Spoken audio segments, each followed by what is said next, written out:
I think last time we stopped with Herod the Great back at 40 BC. Well, of course, we went all the way down to the Battle of Actium, but we're going to be back up now with Herod the Great. I think we stopped with him around 40 BC. Now, this is practically all we're going to say about Roman political affairs, except where maybe some contemporary clarification is helpful, until we get up into the New Testament era proper, which, of course, we've got 40 years to go to get up to that. Herod the Great, along with Pontius Pilate, seem to be, because of the liturgy of the church down through the centuries, church tradition and church practice, seem to be probably the two most significant names of heathenism with regard to the New Testament period, because people probably haven't heard of a Festus, or they haven't heard of a Felix, or they haven't heard of different names like that. But you think back in even your pre-Christian days, and almost all of us had heard of Pontius Pilate. We just think of Pontius Pilate. We even know how to pronounce the name. Maybe we couldn't spell it, probably we could, but we all know about Pontius Pilate.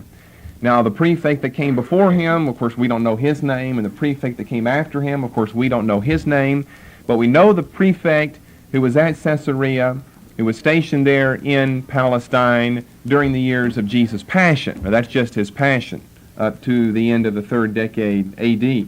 We know something about Herod the Great, basically because of Jesus' birth at Bethlehem and the so-called slaughter of the innocents. That's generally what it's referred to in church writings, the slaughter of the innocents at Bethlehem, all the male children underneath the age of 2.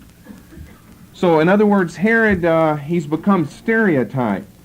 Both Herod and Pontius Pilate. I don't think a lot of people would even realize the fact that the New Testament speaks of many different Herods. It's using the name Herod over and over and over again without reference to this so-called Herod the Great, King of the Jews, as our chart provides for us, or King of Judea, a name probably from Josephus, and who's mentioned as Herod the King over in Matthew chapter 2 and verse 1. So to not know that then is to do nothing but confuse oneself concerning the Herodian line of kings. Of course, that person would probably fail to even recognize that there's such thing as the Herodian line of kings. All they can think of is that Herod, who we know as king from Christmas stories. You know, you get that in the Christmas account, the Christmas plays at church or at school or wherever, and that's where one becomes familiar with Herod the Great. Of course, Pontius Pilate, you'd be familiar with him through Passion plays. And since we don't have any Book of Acts plays, we don't know about Agrippa or Felix or Festus or anyone like that. My point in saying that is to say this: that means we're going to have to do a lot of study about Herod the Great, because he's become so stereotyped in church liturgy and church tradition. Maybe people don't know as much as they really think that they do. They certainly don't know as much as they should. I would say we'll probably look anywhere 3 to 4 messages just on Herod the Great. Herod the Great. The other Herods are just called Herod. Herod the Great. He is the greatest of the Herods, and obviously the founder of the Herodian line of kings as well.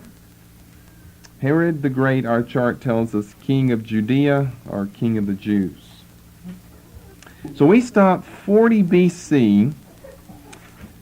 According to our chart, if you have the vertical notes reversed, the Parthian invasion and Herod appointed king, if you have those reversed, we're through with the Parthian invasion. Herod goes back to Rome, and he is appointed king by the Senate, which at this time is basically under the control of Octavian, the adopted son, grandnephew of Julius Caesar, who of course is dead by this time by 4 years, and Mark Antony, who really is the chief man in control of things at this date.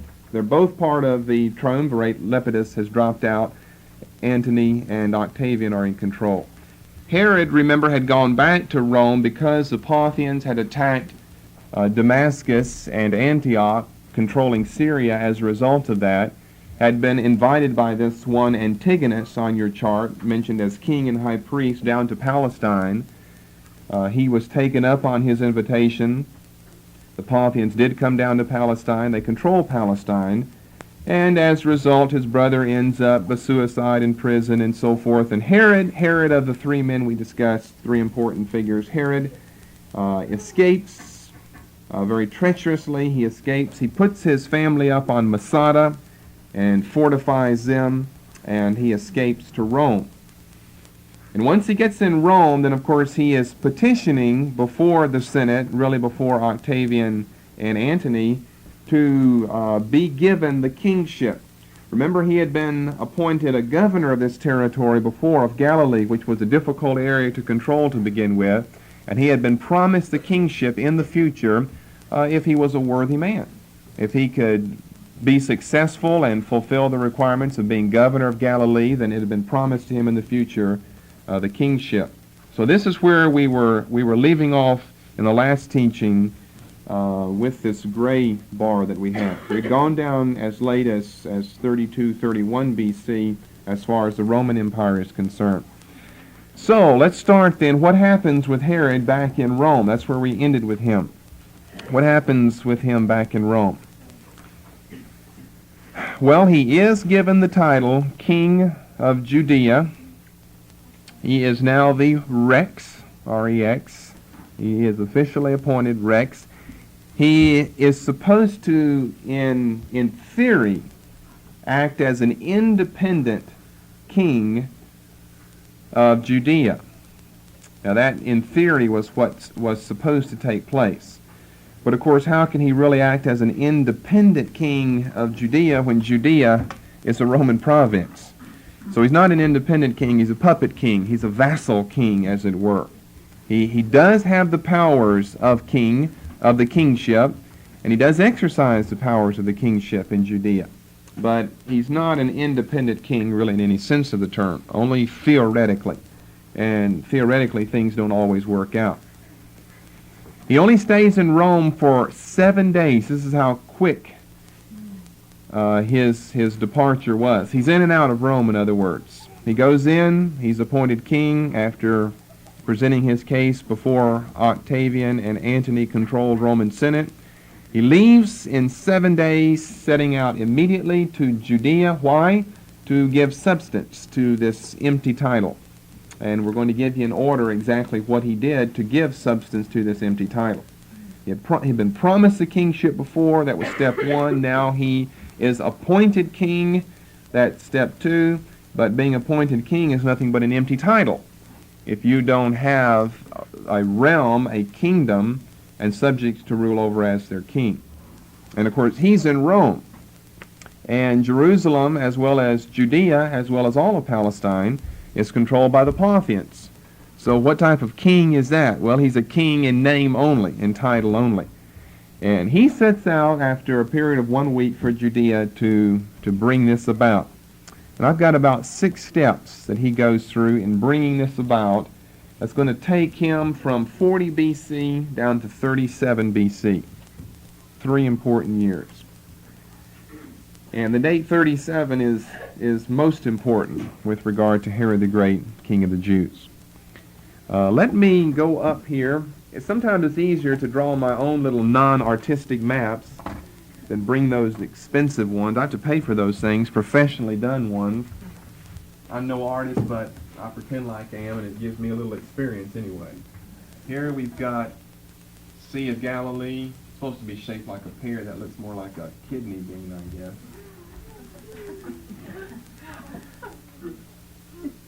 Now there, that's pretty good. Let's put Jerusalem right here. What are we going to need? We're going to need Galilee. We're going to need Samaria. We're going to need Jerusalem. We're going to need Masada.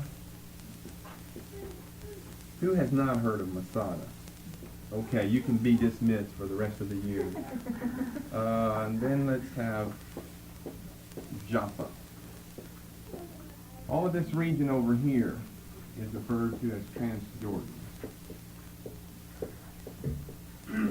Herod's kingdom, Jordan. Herod's kingdom or Herod's empire basically takes up all of Palestine. Now this is going to be different from the other Herod kings that will come after him.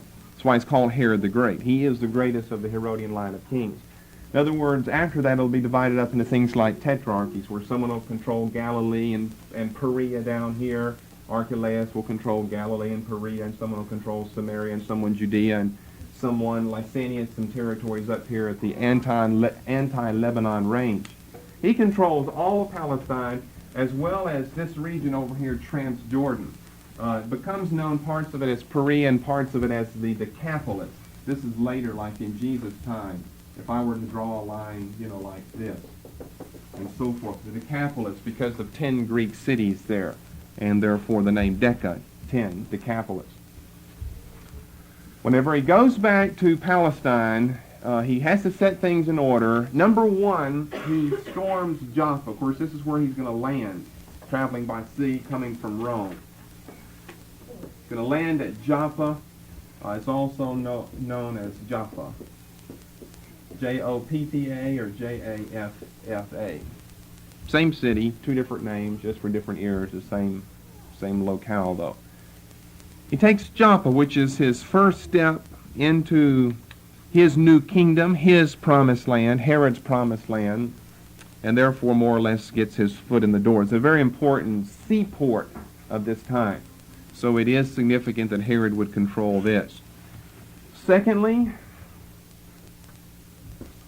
Masada. Now, whenever the Parthians had come down from Syria, they had controlled Syria to begin with, remember. Whenever they come down from Syria, they come through Galilee, they come through Samaria, down into Judea to control Jerusalem, which is the chief city of all of this territory and the chief city of all of these cities. Of course, Herod's at Jerusalem at this time. Whenever he sees the Parthian invasion, he's not going to stay there and be captured like some of the other dupes were. He's going to make his best to escape. What he does, he travels down here to Masada, like a 40, 50-mile trip down here to Masada. And if you've seen pictures of Masada, and we'll be doing a slideshow here within a few messages to show you some of these fortresses built under Herod. This was a fortress built under Herod's time. It wasn't built at this time, but just the mountain itself is a fortress. Without doing anything to it, it's a fortress. And he had put his family here. He had put all of his family members that he has at this time, he had put all of them up here on top of Masada, and he made his exit for Rome. Now, while he's been gone, let's say from a little before 40 to a little after 40, for a period of 6 months to 12 months, the Parthians have been attempting to storm Masada, but Masada is not something that's easily stormed. It had been under siege for anywhere from 6 to 12 months by the Parthians, with them trying to get Herod's relatives. So what Herod does, by the way, Herod's not coming back, with a sword on a white horse, and he's the only one here working magic. He brings Roman troops with him. He is appointed king now of Judea. Therefore, he has the right to govern and to have stationed in his territory a Roman garrison, or several Roman garrisons, Roman troops in short.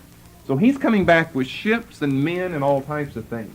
And they come down here to Masada to relieve the Parthian siege of his family, under which they have been now for 6 to 12 months. After he takes that, number 3, he goes up and captures old Galilee. Why do I say old? Well, that was the territory that he had first been appointed governor of way back in the very beginning. That was Herod's, really his first political step, was to control Galilee. So I don't know if you've got romantic notions about your early political area that you've controlled, but anyway, he goes and takes Galilee. He takes Galilee not once, but twice, because after the first time, during his absence down here to Samaria, the people revolted. And so after they revolted, he had to go back and subdue Galilee again. The 4th place, he comes down here to Samaria.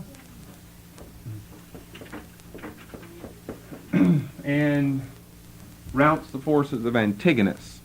Who is Antigonus? Remember, he's the one, the Hasmonean, who's been king and high priest meanwhile. So he's going to have to do something to Antigonus. Once he has conquered Galilee, he comes down. Antigonus comes up from Jerusalem. They meet in Samaria. Herod is victorious, and the loser is Antigonus. After this, Herod has to go back up to Galilee, because meanwhile, in his absence down in Samaria, the people had revolted again. And so he goes up there and subdues Galilee. which then leaves him, we've got 1, 2, 3, 4. That controls the west, and this isn't any concern to his right now. It controls the south, it controls the north. But of course here's where you have to get, because this Jerusalem is the capital, it's the chief city of the whole area. You're going to have to get here if you can write back to Mom and say that you've done anything at all. So the crucial step is to take the city of Jerusalem. That brings us into the fifth step, number 5, in a 3-month siege, 37 BC. He takes the city of Jerusalem. Thus, really and officially initiating in the year 37 the rule of Herod the Great as king of the Jews. Now, before I go on, let's look at our chart together here at this and notice all of the material provided here. Basically, we're through with this chart as far as the Romans are concerned.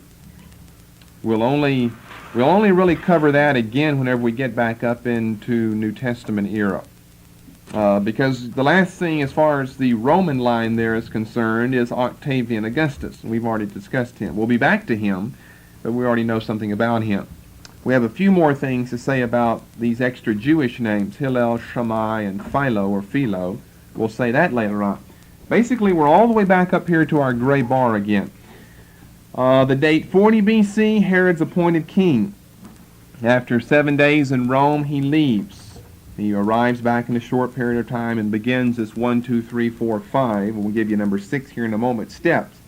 During this whole 3-year period, from 40 down to 37, Antigonus, who is of Hasmonean blood, is king and high priest.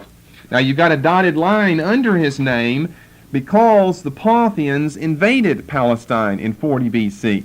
So he is king and high priest, but he's a puppet or vassal king to the Parthian Empire. That's why you have a dotted line. He is really not official king or high priest. He's king and high priest, particularly king in name or title only. And then notice 37 BC. First of all, notice the vertical note. Herod captures Jerusalem, begins his reign. That's why we officially date it not at 40. That's when he receives the title of the kingship. But officially we date it with 37 because he puts the proof of the pudding for the title in capturing the capital city of his newly acquired territory, Palestine, that being Jerusalem, thus initiating this period known as the Herodian dynasty. So there's the vertical note, and horizontally, this black line that we have going to the right and to the left of the name Herod the Great, king of Judea, notice how it goes to the left and then stops at the line 37, and then it's dotted because no one's really in control, neither Herod or Antigonus of Palestine, but rather the Parthians are. And then notice it picks up on the other side. You see that and goes all the way over to 47. That's just because that's when he began in control of Galilee and of Cilicia and so forth. So you see he's got a long reign here. From 47 all the way down to the last date we have there is 43 years. You know, he's going to be an old man, an older man anyway, by the time that he dies. Even assuming he's, let's say, 25 whenever he begins in Galilee and Cilicia. That still makes him a relatively old man by the time he dies. And notice this whole period now from 37 BC down to 4 BC is just absolutely, in the ultimate sense of the term, dominated by this man Herod the Great, king of the Jews or king of Judea. So that's what we're talking about. 37 BC, he officially begins his reign because after a 3-month siege of the city of Jerusalem, it capitulates and he is victorious. Now, after the capitulation of the city, he has to offer a large bribe to the Roman army with him. Why? So they won't loot the city and murder everyone there, thus leaving him with no capital city to rule in his empire. So he's very jealous of the fact we've got to have a city left by the time we're sieging this city, this 3-month period here. We've got to have something left. I can't be a king if I have no subjects over which to rule. So the Roman army, of course, they want to be paid by looting. They want to be paid by sacking the city entirely. And Herod says no way. He has to pay them off, not with their regular military pay, which they did receive, but with a substantial bribe. Was he successful? Yes, he was. He was successful to keep the Roman army under him from looting and murdering in the city, which would have left him no city at all to rule. They take Antigonus then back to Antony in Rome in chains. Antigonus had been the bad boy as far as the Romans were concerned. Why? Because he had invited the Parthians there. And the Parthians and the Romans were at one another as being the two chief empires of that day. So a small group of the Roman soldiers then returns to Rome to report the success of the events under Herod. They take Antigonus back with him, and at Herod's request, Antigonus is beheaded with an axe, which, as far as we know, was the first time. The Romans had never so treated a king before. They had always treated a king, even though he was a captured king, with respect. So it was the first time that we know of in Roman history that the Roman leaders had knelt so low. And then the sixth step in Herod's giving substance to his empty title of king, he put to death almost the entire Jerusalem Sanhedrin.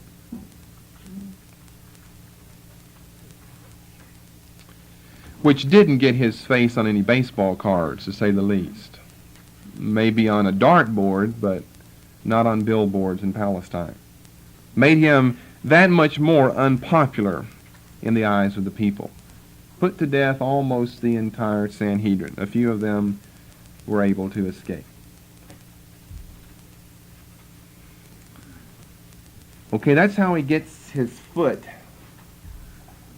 all the way in the door, and really the door then closed behind him in Palestine.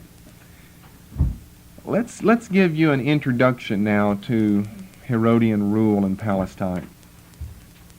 Just an introduction so that we'll kind of have the scene set for who Herod is and for exactly what he's like.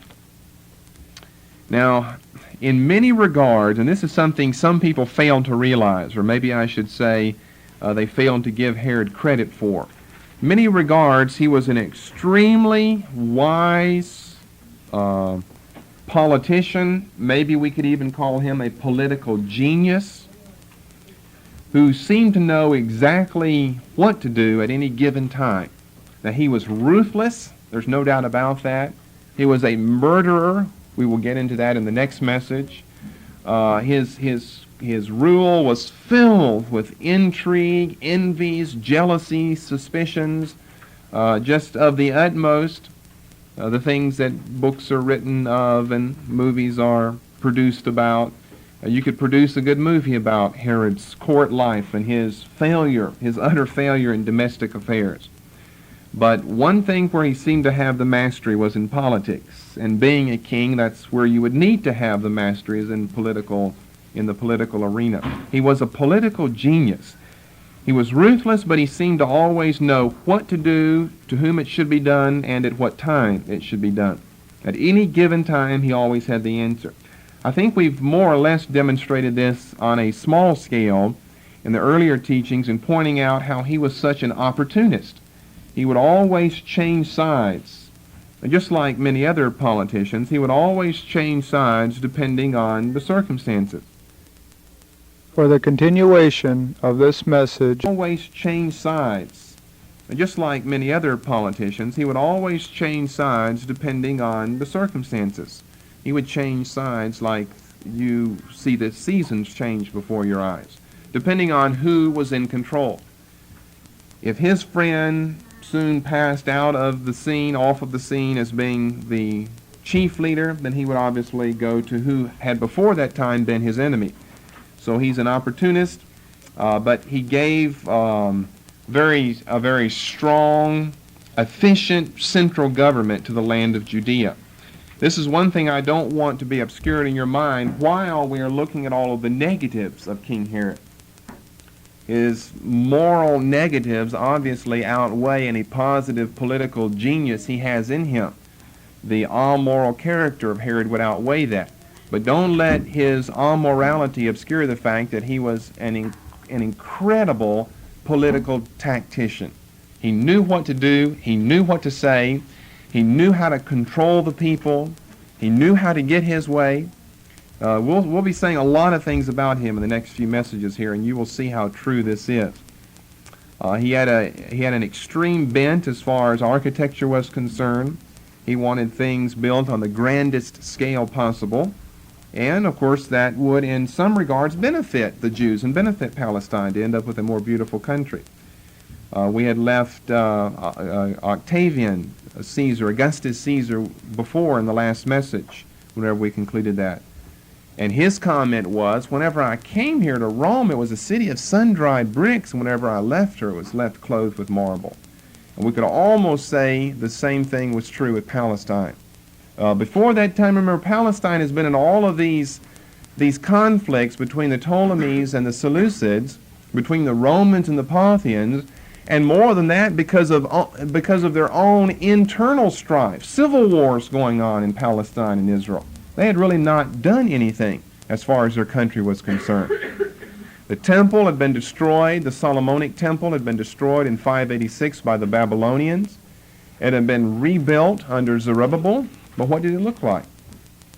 Well, you probably remember from Ezra's book, the old men who had seen both and therefore had a basis for comparison wept over the temple. It's so small, it's nothing compared to Solomon's temple. Well, Solomon's temple almost was nothing compared to Herod's temple. Whenever Herod accomplishes all of his renovation of what was remaining from Zerubbabel's temple, which was not a whole lot. And even that which was remaining needed repairs done to it. And by the time Herod leaves, 63, 73, 83, 82 years the temple is worked on. Not all that during Herod's life. He doesn't live to be that old. But 82 years the temple is being worked on. Remember in Jesus' ministry in John chapter 2, he said, destroy this temple and in 3 days I'll raise it up.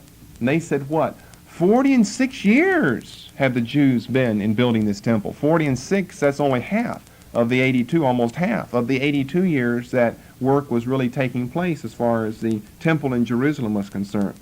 And it was turned out to be on the grandest scale possible, an incredible ancient wonder of the world. Not officially listed as one of the 7 ancient wonders of the world, but it was referred to in the writings of the historians as one of the ancient wonders of the world. We'll probably study that a lot more whenever we study archaeology and architecture as far as the temple is concerned, but it was just covered with marble. You find in the writings of Josephus, as well as others, but particularly in the writings of Josephus, that whenever strangers viewed the temple, it sat up on the hill, Mount Zion, remember. Whenever they viewed it from afar, it looked like a mountain of snow, because everything was done, as far as the temple was concerned, in marble. All of the colonnades, all of the porches around it, which surrounded the confines of the temple, were all in marble. The temple itself plated with gold. And whenever the eastern sun would rise over the Mount of Olives, and one was standing on the Mount of Olives, it would almost blind you to look at Mount Zion because of the glory of the temple. And remember, so many times, we'll get into this more in geography and archaeology, Jesus would be like, let's say, coming from Transjordan. You'd cross near Jericho. You'd cross through Old Jericho and then through New Jericho. You'd come up through Bethany. You remember that? Bethany? That was a little town about 2 miles southeast of Jerusalem that sat right at the southeastern side of the slope of the Mount of Olives. In other words, the mount is right here, the Mount of Olives here, and on this side is Bethany, on this side is Jerusalem. And you would climb from Bethany up the ascent of the top of the Mount of Olives whenever you would get there, especially in the morning. The sun would be to your back then. It would be shining off the face. The temple would be facing you. And as you would reach the top of the Mount of Olives and descend the other side, it was just a glorious, glorious sight. And that all was due to Herod the Great. But I'm getting ahead of myself. We'll get to his architectural work later on, whenever we bring you some slides to see. Josephus gives us most of our information about him. Josephus picked up his information from a man by the name of Nicholas of Damascus. Nicholas was Herod's court historian. Probably he was biased, in other words. Josephus gets most of his information from Nicholas, who wrote universal history in 144 books. Historiography was an important aspect of the reign of King Herod the Great. So Josephus gets most of his information from Nicholas, who probably gives a biased view of Herod. But he also is able to glean from the writings of some of the other historians, such as Tacitus, who of course is born when? I think in the middle of the 1st century A.D. So Herod, get this in your mind first of all, was a genius of a politician. There's no doubt about that. He gave a very good rule and a very strong rule as far as the purely political aspect of this is concerned. We couldn't find fault with that in Judea. He was an excellent, excellent leader in the political area, not in the religious area or domestic area or other areas. Two problems he had to immediately deal with, though.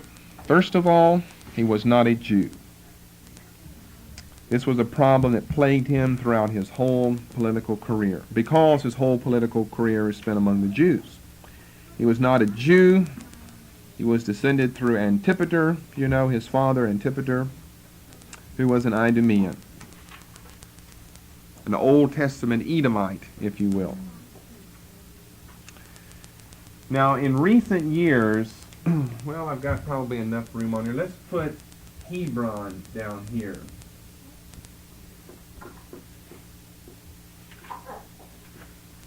Putting these maps up here all the time will just get you that much more familiar with the area then. Eventually you'll be able to reproduce all of this yourself. The problem that I find, the problem that you'll probably find is the fact that the map changes so often. A lot of these places have Old Testament names and intertestamental period names and New Testament names and then Crusader names, you know, names from the period of the Crusades. And to keep all of that in your mind is a little bit difficult. But Hebron, of course, an Old Testament site made famous by the travels of the patriarchs around here. The Edomites had dwelt way down in this area. We're off the board, but they had dwelt down in this area. They had been pushed out. I think I've said this before. They had been pushed out by the Nabateans. Nabateans were Arabs.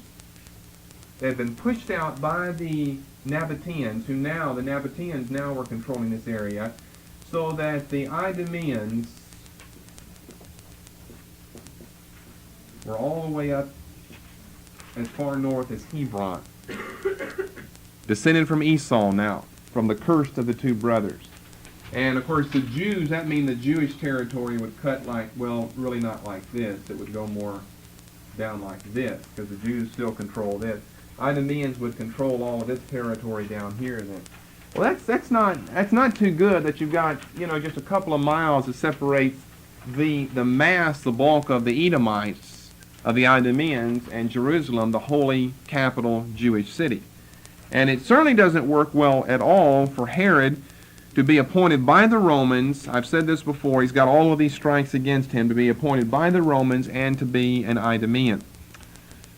So this pushes, in other words, his people. Antipater had been a part of the Idumeans, who over these last few score of years have been pushed up north by the Nabateans up to just the southern fringes then of Judea, up into Judea, not far from Jerusalem. Because of their moving up here, this is what had really given the impetus for Antipater to become involved in Jewish politics. Remember also, I think we've mentioned this quite some time ago with John Hyrcanus, that the Idumeans have been forcibly circumcised. That's why we call them, half Jews. The Samaritans were half Jews. The people down here in Idumea are almost half Jews. They had been forcibly circumcised under John Hyrcanus.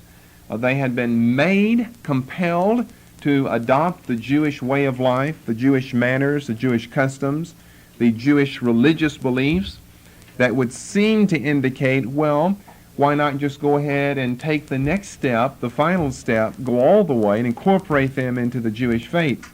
Well, how can you really do that when they are descended from this brother who has been cursed? Cursed. Jacob blessed, Esau cursed. So what if they're circumcised? So what if they accept the Jewish way of life? If you turn over to the book of Genesis, we'll see this passage of a division between these people. And we know right down through the last book of the English canon of the Old Testament, Malachi, Jacob have I loved, and Esau have I hated, says the prophet Malachi. So we know we've got problems existing the whole time. How far does it go back? All the way to Genesis chapter 27. All the way back to Genesis chapter 27. Here we've got Jacob by means of the deceit of his mother, Rebekah, scheming and working and planning and desiring to obtain, well, first of all, the birthright, which he got, and more importantly, the blessing from his father, which he also receives.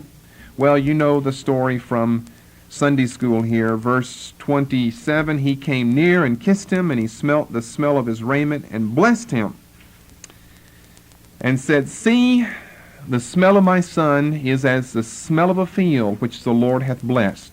Therefore God give thee of the dew of heaven, and the fatness of the earth, and plenty of corn and wine.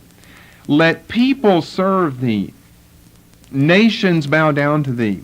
Be Lord over thy brethren, and let thy mother's sons bow down to thee.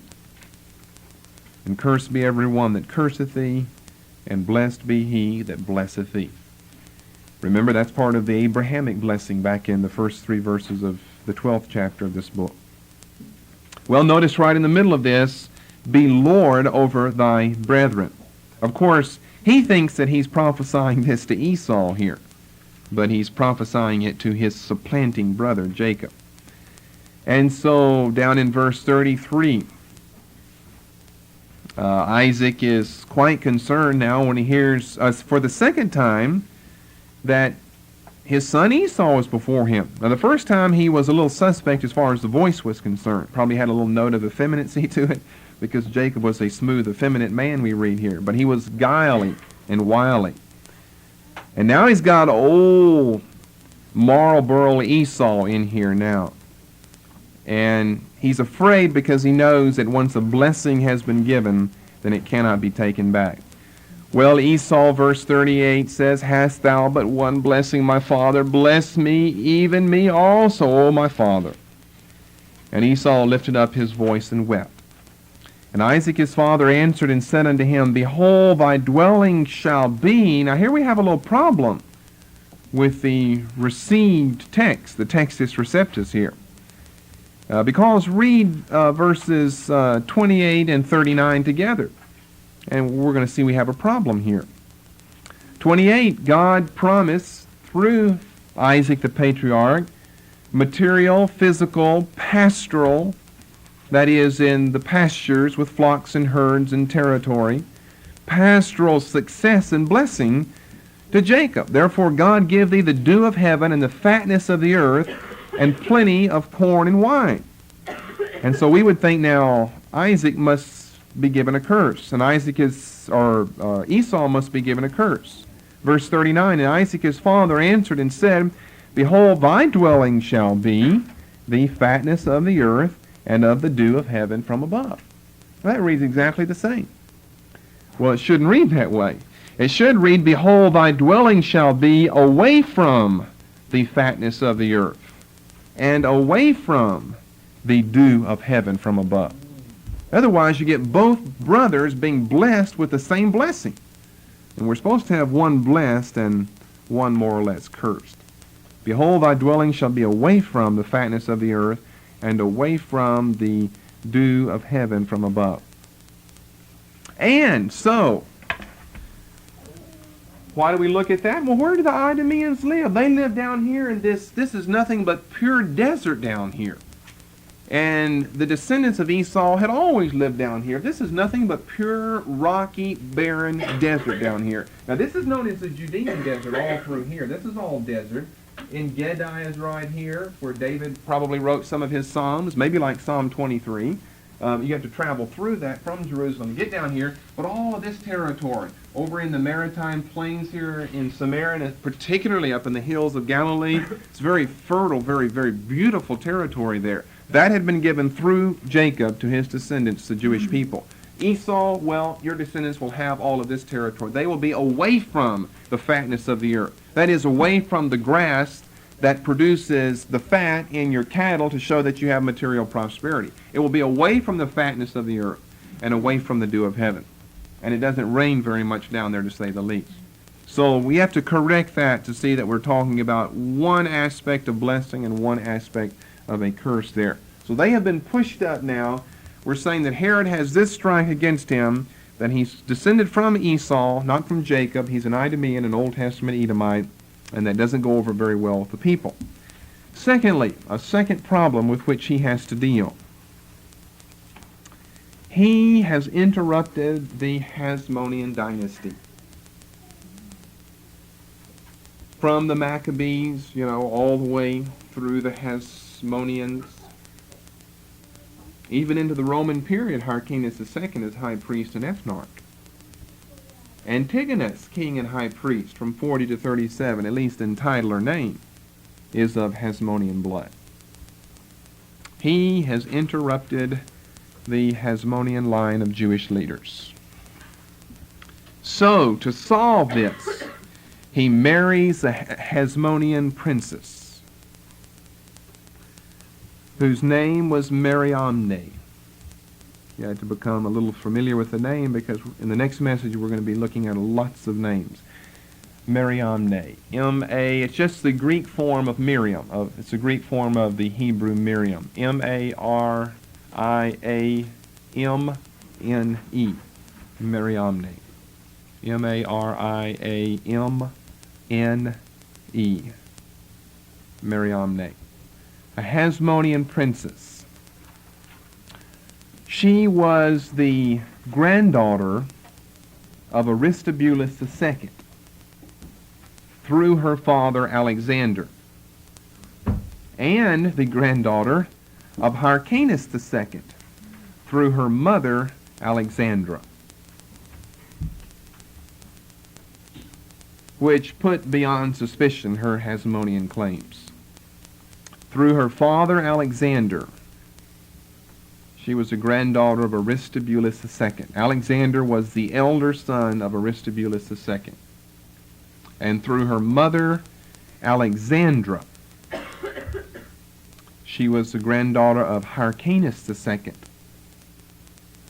Remember, those were two brothers who had vied for control in Jerusalem. Hyrcanus II had actually been the man through whom Antipater had earlier worked, which brought about Antipater's control, which brought about the control of his two sons, Herod and Phozio.